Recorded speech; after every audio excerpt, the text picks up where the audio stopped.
You know? Think the sun is gorgeous? Yeah, I think so. Look at us.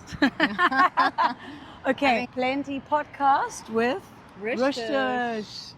Let's walk and talk. Wait, walk Yeah, is the only recipe yeah, for success and living a good life. yeah. And also just to keep your mental well-being great while you're preggies, eh? For sure. And you're so lucky that you can walk while pregnant. Absolutely. You know what? I'm so excited for you and I to walk and talk because I admire you for so many reasons. That's so sweet. Thank you. I always get Let so me like, list them. I know. oh. Don't be all. Like this is you got to endure this. You're now the star of the podcast. You're a mom of 4 boys. Yeah. That's wow, number one. I'm gonna have 2 boys in August. So Congratulations again. thank you. Very excited.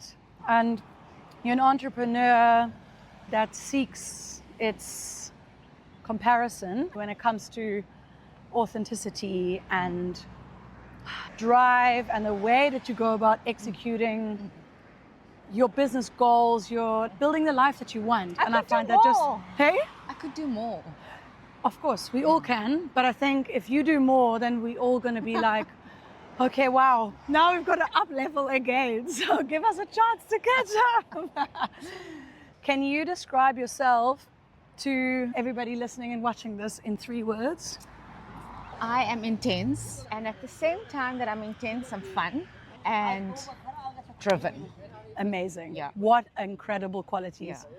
And then tell me, is there any difference in your persona when you're in mom mode or when you're in entrepreneur mode or when you're in work out, achieve, build your body? What in your mode? It's all the same. It's all the same, right? Yeah, so I'm consistent all of the time. Okay. I try to tackle my kids' tantrums in the same way that I would manage a conversation with a staff member. Okay. I would try to understand myself in their situation, and I would take a step back from my intense nature and create clarity in that situation so that we can have a positive outcome. So I do that in the gym as well. If my trainer, because I'm a qualified trainer, if my trainer gives me something, and I like to train with trainers, by the way, because I don't want to go to work, I don't want to go to gym and work again. And often just because you can do something doesn't mean you should do it. Okay. And I do that in the gym as well. So yes, I love to lift heavy weights. I'm very short in nature, I'm very petite. So if I do lift heavy weight, it's going to give me a body that I don't desire for myself. Maybe bulky. Yeah. Okay. And because I'm more of like a soft, that can create quite a lot of curve. Okay. And I necessarily don't want that look. Yeah. So for a trainer can enjoy training someone like me because I'm highly skilled, Yeah. I'm strong, and I'm fit. So it's a fun time to train me, to give me something heavy and make me do fun stuff, but it might. So even in the gym, I have to communicate with the trainer, okay, like not right now for that because it's going to, can we maybe, so you've got to think on your feet. Yeah. You've got to be Yeah. adaptable all the time. You've got to be flexible. Agile. And even though I'm intense, I can work my way around in the moment of every situation. Yeah. Okay. And I think that frees up a lot of my mind. It frees up a lot of my stress because I'm not trying to control every situation before it's happening. That is, honestly, I'm going to cut this out and put this everywhere. Don't you think, okay, I'm not putting words in your mouth, but No. would you agree that trying to control the outcome of any given situation is one of the pitfalls most parents, particularly moms, fall into and then get frustrated against their own expectations of that it didn't happen? Like not even a mom, Yeah. a woman. Woman, okay. Why are you okay. expecting this from this date? Why are you expecting this from this man? Yeah, yeah. Why are you expecting this from this job? You know, why are you expecting this from going into the meeting? Always do your best. Yeah, Have an open mind. yeah. Out-deliver. And you know what I love about being a woman and taking care of yourself, being a bombshell, Yeah. is that people undermine you. And they think, what does she know? Yeah. She's just a bimbo with big tits Yeah. and a cute ass. Yeah. That's fine if people think that. And when you come in and you blow them away, you might be surprised by the way that things turn out. And if things don't always go as they plan. And I think that this is so important because a lot of the things that stand in the way of women having babies and starting a family, what about pregnancy? What about birth? What about my birth plan? And I was like, what plan? Yeah. It's Like literally. It's not up to you. No. And I know that It's a force of nature. Yes, you can prepare yourself. You can get the best. You can read all the books. You can go to all the classes. You can do the hip. Those are all great things. But at the end of the day, to a certain extent, you have to submit. And then if the outcome isn't what you expected, that you can adapt. You roll with that. Yes, you roll with it. Let's go deep on the motherhood side. There's a lot of divide at the moment between women who have taken a stance that they don't want children. Good for them. And then there's obviously us that are very vocal and happy and open about having multiple kids and integrating them into the life that we want. I feel like there's a divide. I see it on social media a lot. Yeah. In fact, it worries me a little bit. And I even created a segment on Plnty called The Other Club. I love which that. is for the women who don't want kids, who don't have them yet, maybe who can't have them. People always say, oh, this is the mum club. I feel sad that women have to divide themselves and that they have to case themselves in a box of, I'm a mother. You won't understand because you're not a mother. Shut the fuck up. Okay, so boys or kids in general, pushing you out of your comfort zone is obviously something that you gotta be open for, right? Yeah, you just have to open. And I think that maybe a lot of people are carrying trauma that they don't even know that they're carrying from childhood and from witnessing their parents and from their own family, that they've shut down, that they don't realize they don't want to deal with it because they don't want to open it up. Okay. Because once you open up the can of worms, you have to Can't go unpack back. everything. Yes. So they rather avoid the whole thing altogether. Have you ever spoken to women who say, oh, I haven't been to the gynae yet, or I don't want to go? And I'm just like, girl. What are you avoiding? That's crazy. No. You got to know and you got to get in front of things. Yes. Also, you got to, I think, open yourself up to the fact that once you have a child, you can invite a lot more playfulness into your life because that's a language children play, right? Yeah. Whether that's any sports or that's any kind of way of turning something that could be stressful, because you as the adult can make it stressful, into a game. Yes. That's like a game I love to play with myself. I'm like, how fun can I make this for myself and my son so he doesn't go, Mom wants me to do this, but I'm just going to something up. So making things more fun. So again, if you need to get the therapy and heal before becoming a parent, do that. Yeah. So many people don't want to become their mothers and that's okay. But Yeah. it's a different time. Of course. They had Different resources. Yeah. They experience different things. So it's up to you.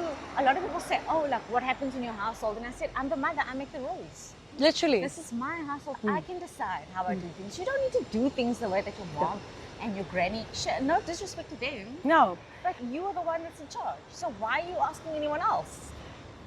Such a good point. So how does anyone listening to this like, okay, but how do I even start making the rules? Think about a place, a starting place that's point. very different from what you're describing. And how do you equip somebody with basic tools to trust themselves that they can be the rule makers of their household instead of falling back on them? So you'd be very surprised once you give birth. It's so natural. Yeah. Okay. And you'll just know instinctually you've got to trust yourself.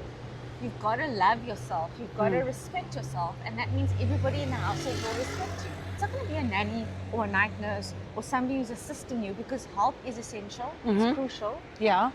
And I would advise that people try to get assistance to help them, because it's not easy. No. Some of us don't have our parents that are hands-on, that can come there, and they also have their own lives. Sure, you can't rely on them full time. You can't rely on your folks and grandparents and your siblings. Everybody has a job. Everybody has their own. They don't see themselves being babysitters always. Got you. This is a game where I said you need to look inward at yourself. What do I need to do to see myself in this light? What do I need to put back? What do I need to heal? Yeah.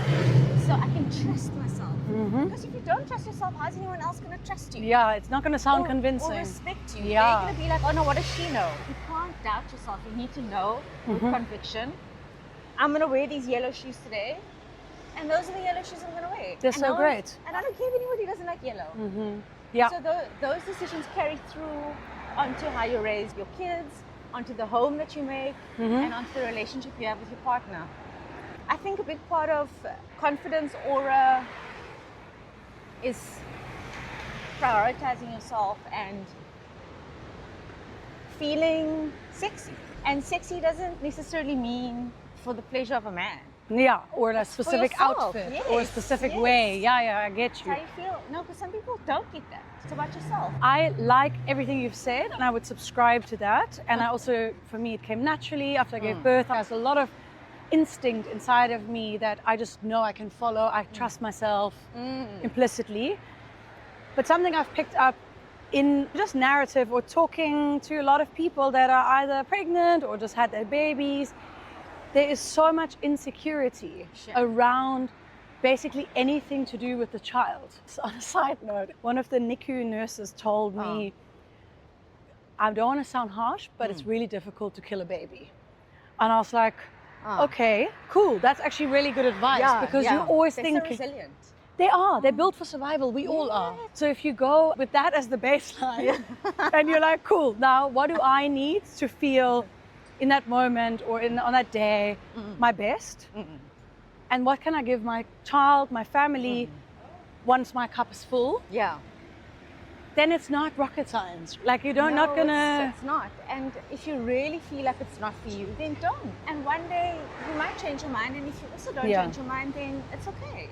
For sure. Yeah. What would you say about the rise in fertility as a topic? Yeah, massive. And in maybe how most of us try to avoid falling pregnant for the biggest part of our adult lives, or youth and adult. From the toilet seat. I mean, the stories we could probably come up with.